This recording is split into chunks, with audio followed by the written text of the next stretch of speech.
Kikita natin na unti-unti na isa-isa nang lumalabas yung katotohanan. Isa-isa nang lumilitaw yung mga tinatago talaga nila na mga kalokohan, mga kasalanan, so kapanglilin lang sa atin. At nakikita rin natin yung mga hindi tamang reaksyon. Katulad nung sa ating Vice President na ayaw humarap ng maayos dyan sa investigasyon, sa mga inquiries na yan ng Kongreso.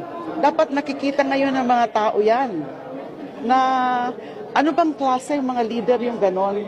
Yung sa dating administrasyon, yung dating Pangulo, ngayon yung anak niya, Vice President, ibang asal ang pinapakita. Na yung mga lumalabas na mga revelasyon, yung sa Alice Go, yung Pogo, and then yung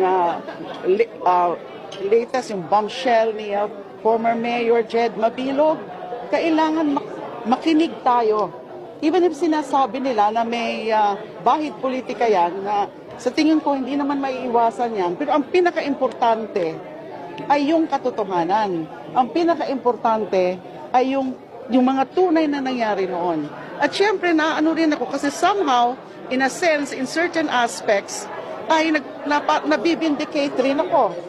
Diba? Yung parang, nandyan, kinakarawa na. Yung mga may pakana ng mga ano sa akin, pag-abuso sa akin, yung paninira sa akin, ay binabalikan na po sila.